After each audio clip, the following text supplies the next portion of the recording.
सारा प्रणाम। सारा समय मुंबई में आपका स्वागत है। मैं हूं अशरफ और सुबह के चाय के साथ हाजिर हैं हमारे साथ सुमने श्रीकालजय महाराज। बहुत बहुत स्वागत है आपका।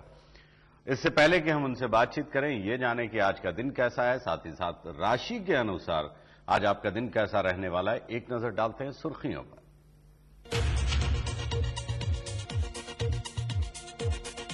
बजट से पहले सरकार ने दिखाया ट्रेलर। पेट्रोल 4 और डीजल 2 रुपए किया महंगा। आज से लागू नई कीमतें।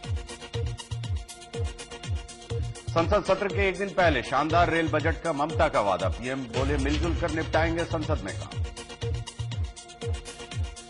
गृहमंत्री पी चिदम्बरम का खुलासा। देश के पश्चिमी तटों को आतंकी खतरा। गुजरात और महाराष्ट्र के मुख्यमंत्री को दी गई अलर्ट रहने की सलाह। और सीलिंग पर सफर से ज्यादा गर्मा रही है राजनीति। शिवसेना के बाद मनसे ने भी राजीव गांधी के नाम पर जताया एतराज। चलिए, हमारे साथ हैं सुमने श्रीकालजय महाराज। और सबसे पहले तो आपसे ये जानना चाहेंगे सर कि आज का दिन कैसा है। तो आज का दिन, आज 2 तारीख है जी। चंद्रमा का दिन हुआ, गुरुवार है। न्यूमरोलॉजी के अनुसार चंद्रमा का दिन हुआ 2 और गुरुवार है जी। इस हिसाब से तो एक गज केसरी राजयोग बन गया, क्योंकि मैं एस्ट्रोलॉजी को हमेशा न्यूमरोलॉजी से जोड़ के चलता हूं। अच्छा, इन दोनों को अगर मिला के चलिए तो आज गज केसरी राजयोग बनता है। दूसरी बात क्या है, गज केसरी राजयोग में होता क्या है? गज केसरी राजयोग का मतलब कि आपके पास अपनी वाहन, गज मने हाथी, केसरी मने घोड़ा। ये तो जो राजयोग बनते थे पुराने जमाने में बनते थे, तो उसको उसी समय हाथी घोड़े से जोड़ के देखा। आज गाड़ी, घर, बंगला, फ्लैट्स, मैंने ये सब ऐशो आराम की जो चीजें, जरूरते की चीज है। अब ऐशो आराम नहीं, उस समय ऐशो आराम की चीजें थी। आज वो नेसेसिटी में है, लेकिन उस टाइम नहीं था, उस समय नहीं था। हाँ। तो ये बन गया। एक और विशेषता है, 2-7 को जोड़ेंगे 27-2009, हाँ। तो भी 2 आएगा। अच्छा, पूरा रिसर्च वर्क करके आए अभी। रिसर्च वर्क तो 27 यानी 2 जुलाई 2009। अगर टोटल उसका नंबर एवरेज निकालेंगे तो नंबर 2 आएगा। नंबर 2 आएगा। एक्चुअली क्या है कि फर्स्ट जो होता है वो मूलांक होता है जी। वो उसे हम लोग जब न्यूमरोलॉजी को कैलकुलेट करते हैं तो मूलांक भी देखते हैं, संयुक्तांक भी देखते हैं। अच्छा, दोनों को मिला के ही कोई डिसीजन लेते हैं। तो वो भी 2 है। और गुरुवार तो मूलांक भी देखते हैं, संयुक्तांक भी देखते हैं। अच्छा, दोनों को मिला के ही कोई डिसीजन लेते हैं। तो वो भी 2 है। और गुरुवार का दिन है। दूसरा क्या है, मंगल जो है सो मेष राशि में है और चंद्रमा और तुला राशि में है। तो जब चंद्रमा मंगल जब आमने सामने है तो लक्ष्मी नारायण राजयोग भी बनते हैं। अच्छा, दूसरा ये एक और लक्ष्मी राज नारायण योग का मतलब ये है कि धन, सीधे सीधे धन से संबंधित। और मैं एक बात और बोलूंगा याद कराने के लिए आपको कि पिछले 2-3 प्रोग्राम में आपका जो प्रोग्राम स्टार्ट हुआ था तब से कि भाई मैंने कहा कि भाई 28 तारीख को मानसून आएगा, 28 तारीख को मानसून आएगा। 28 तारीख को मानसून पूरे देश में, खासकर नॉर्दर्न साइड में आए ही, बॉम्बे में बारिश हुई। जी बिल्कुल, मुझे याद है आपने कहा था कि मानसून आएगा, 28 को आएगा। और प्लस आपने ये भी कहा था कि हाई टाइड और बहुत ज्यादा बारिश का भी योग बन रहा है। तो अभी तो स्टार्ट हुआ, अभी देखिए आगे आगे होता है क्या। अभी इंतजार है हमें, क्योंकि बारिश की जो शुरुआत हुई तो ऐसा लग रहा था, शुरुआती दौर में तो ये लग रहा था कि अर्ली मानसून होगा। सबने, बल्कि ये डिक्लेयर कर दिया गया था कि बहुत ज्यादा गर्मी है, अर्ली मानसून होने के पूरे चांसेस बनते हैं। 3 महीना फोरकास्ट भी था वैसे ही। उसके बाद एस्ट्रोलॉजिकल फोरकास्ट नहीं था। नहीं, मेरा नहीं था।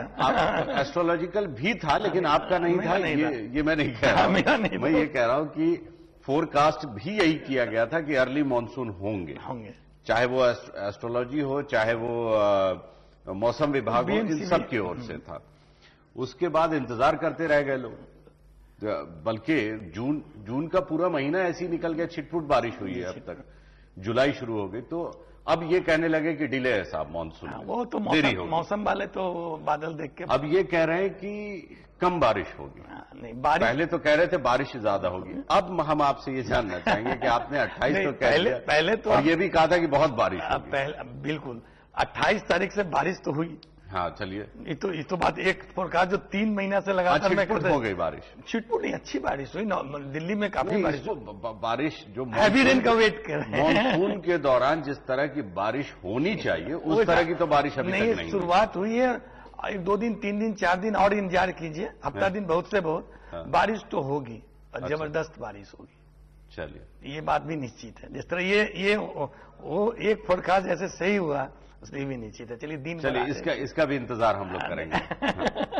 अरे पहले तो जो हो गया उस पर तो आप कुछ कह नहीं रहे और उसका इंतजार नहीं, मैंने तो कहा भाई कि आप जो बात 28 तारीख को 2 क्या मतलब आप ये जानना चाहते हैं कि चलिए सब फेल हो गए, आप पास हुए? एक्चुअली क्या है, आदमी जब कुछ सेवा भाव से कुछ करता है तो कम से कम ये बात सुनना जरूर चाहता है। खैर छोड़िए उस बात को। नहीं, ये बात सही है। देखिए 2 बजे दिन में मुझे दिल्ली से फोन आया कि हैवी रेन हुआ 3 बजे, 3 बजे, सवा तीन बजे बॉम्बे में भी मैं बाहर था, रेन हुआ।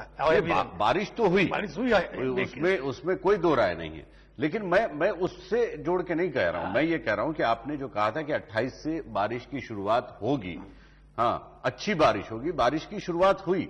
लेकिन क्या वाकई में जिस तरह की बारिश आमतौर पे, खासतौर पे अगर मुंबई की बात ले लें, मुंबई वासी जिस तरह की बारिश देखते रहे, जैसा आप देखते रहे, वैसी बारिश तो नहीं देखी अभी तक।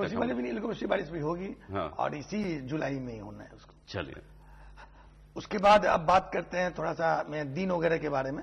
तो ये उससे पहले हम समझते हैं कि गुरु के बारे में कुछ बात करना है। जी बिल्कुल। तो गुरुवार के बारे में तो कुछ बात ही नहीं हुआ।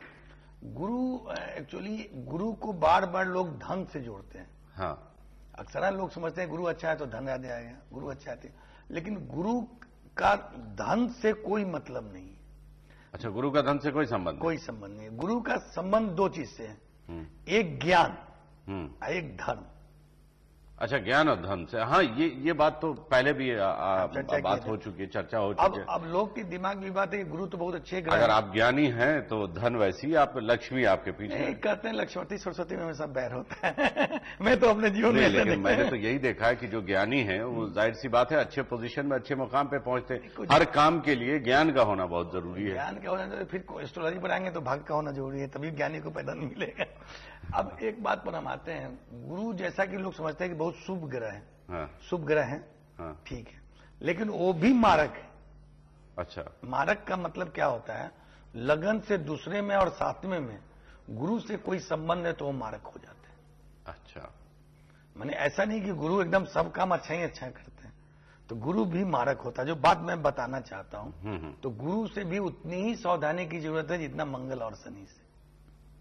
अच्छा, ये कभी नहीं समझना चाहिए कि गुरु मेरे कुंडली में है, अगर दूसरे में है और 7वें में है, चाहे उससे रिलेशन में है, मैंने रिलेशन में तो वहां पर उसके प्रेजेंस जरूरी है, चाहे उसका घर होना जरूरी है। हाँ। कुंभ राशि वाले के लिए 2nd हाउस होते हैं, कुंभ लगन वाले के लिए 2nd हाउस में मंगल का घर होता है, वृश्चिक राशि वाले के लिए, दोनों के लिए गुरु मारक है। तो ऐसी स्थिति में सावधान रहना चाहिए। और गुरु एक बीमारी के भी कारक है, वो बहुत खतरनाक बीमारी है, दैट इज हेपेटाइटिस। अच्छा, हेपेटाइटिस A, B, C जो भी हो, हाँ, उसके कारक ग्रह भी गुरु है। अच्छा, तो ये जानने की बात है। जी बिल्कुल, जानने की बात है कि गुरु, अगर जानने की बात है, घबराने की बात हाँ, नहीं है। तो अगर जॉन्डिस हो तो गुरु को मनाइए, मारक हो तो गुरु को मनाइए। हाँ। ऐसा नहीं सोचिए कि गुरु हमेशा अच्छा ही करेंगे। हाँ, क्योंकि हर ग्रह एक जज है। सही बात, हर ग्रह एक जज है जो अपने अपने नेचर के अनुसार जजमेंट देता है। सबके नेचर अलग है, सबके स्वभाव तरीके अलग है ग्रह का, लेकिन उस अनुसार चलता है और बैलेंस करता है। सही बात, ये स्पेस को पूरा बैलेंस करता है, क्योंकि गुरु, आप बैलेंस करने में गुरु सबसे ऊपर है। सही बात, गुरु एक बैलेंसिंग प्लेनेट है। सही बात है। इसका कहने का तात्पर्य यह है कि जितने भी प्लैनेट्स हैं उन सब के अपने अपने पॉजिटिव एंड नेगेटिव पॉइंट्स हैं, और हम किस तरह से उसको आंकते हैं। जैसे अगर हम किसी के बारे में कहते हैं कि वो बहुत अच्छा है, ऐसा नहीं कि उसके अंदर नेगेटिव चीजें नहीं है, लेकिन अगर रेशियो बहुत ज्यादा है, 80% पॉजिटिव है, 20% नेगेटिव है, तो हम यही कहते हैं कि पॉजिटिव है, क्योंकि 20% जो है वो निग्लेजिबल हो जाता है। इसके आगे भी हम जानेंगे, लेकिन एक छोटे से ब्रेक के बाद।